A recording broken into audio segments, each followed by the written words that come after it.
Southeast, PDP from A to Z. And he has forgotten that, he single-handedly made Secondus the PDP chairman.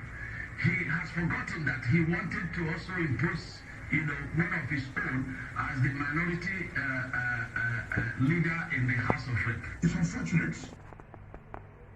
I am not at the level of Governor Umahi. He said I single-handedly imposed Secondus. That is an indictment on him. How the guy? Secondus from my state. And he wants to run an election. I came to him. Please, support Secondus. I went around to all the governors. Please, support this man. All of them agreed, even including Umahi, that when Secondus was the National Organizing Secretary, that Secondus stood by them. And therefore, you are going to support Secondus. It does not tell you a ban.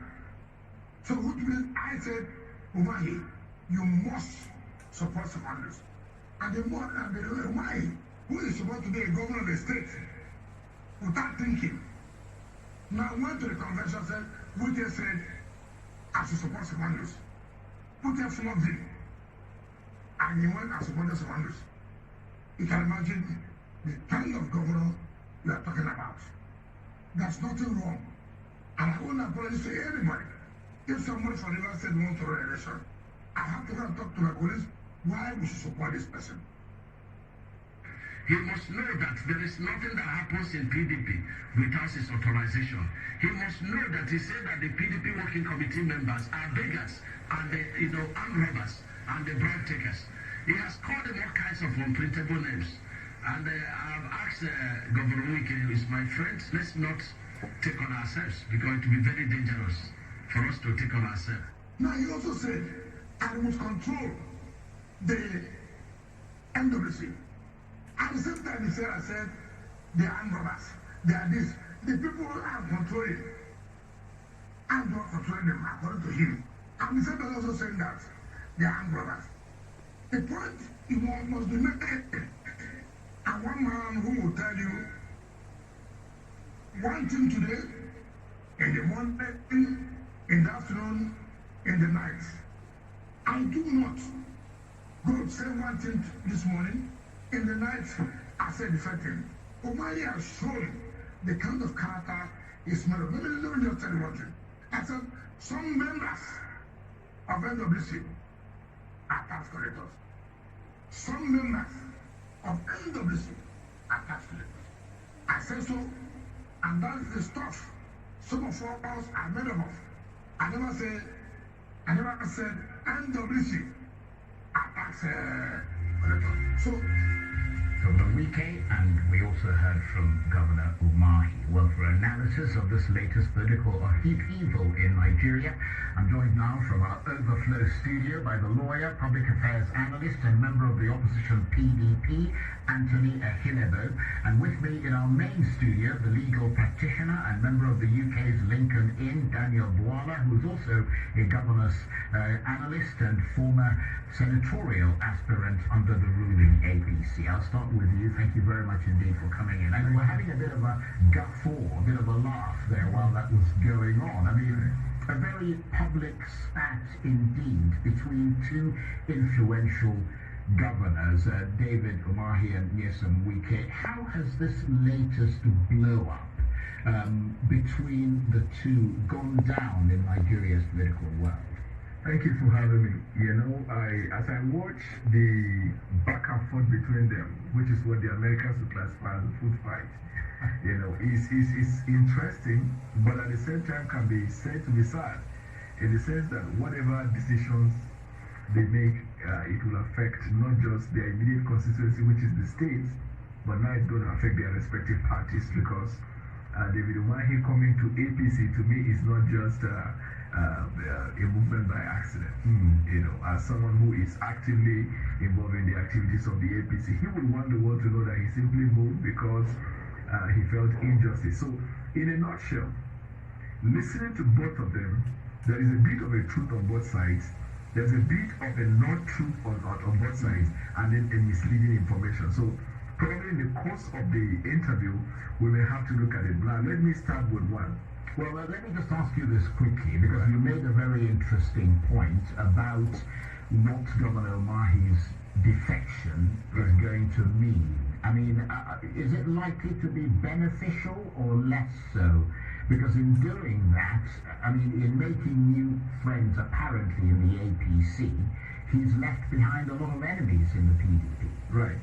So I am one who believes that he has always had the friends in the APC, which now supports one of the claims of Governor Wike that he has been romancing with APC. I've always known him as one who has a soft spot for APC all of these times and has been supportive of the president. So what I consider from the other side is that I see in him someone who is a bridge builder, who wants to be nationalistic, who does not want to be involved in this friction, so to speak, which is completely outside of politics, between APC and PDP. But in the real sense of it, he has created enemies, especially because the premise on which he left, as is canvassed now in the public space, is one that has cast aspersion on people like Wike, and then quite a number of them are going and also on the PDP. And on the PDP as well.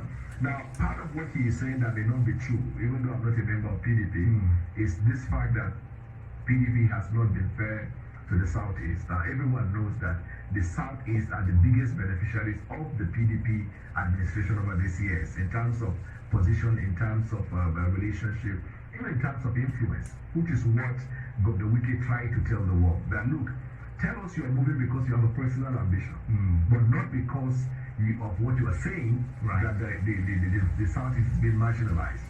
Now, in politics, this is my view. Politics is not like going to a supermarket. And so even if someone comes to the media space and say, I'm moving to this party not because of this, not because of that, people who understand the dynamics of politics, they don't judge by what you say. There are moves. It's like a chess game.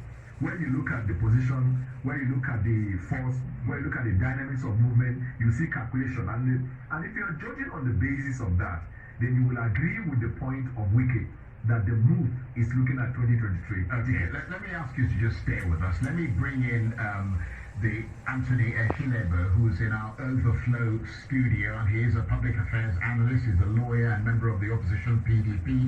Thank you for staying with us. And as the two governors launch their particularly scathing attacks against each other with all the hostility they could possibly muster, I'm sure you saw that clip. I mean, it seems to be like, it seems like the PDP is going to be the worse for it, doesn't it? I mean, because it suggests a lot of internecine squabbling going on there in the party, lots of sort of cracks and divisive elements there. Well, good afternoon, or good evening as it is now.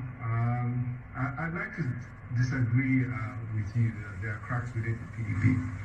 I mean, before I came here, I was just at the 90th NEC meeting, National Executive Council meeting of the PDP. And I can tell you for a fact that every PDP governor was at that meeting. Any PDP governor you want to name was at that meeting. Governor Udom from Akwa Ibom, Ayade from Cross River, the Southeast governors, Umahi for Enugu, and Governor Ipazu from Abia State. So I can tell you there are no cracks within the PDP.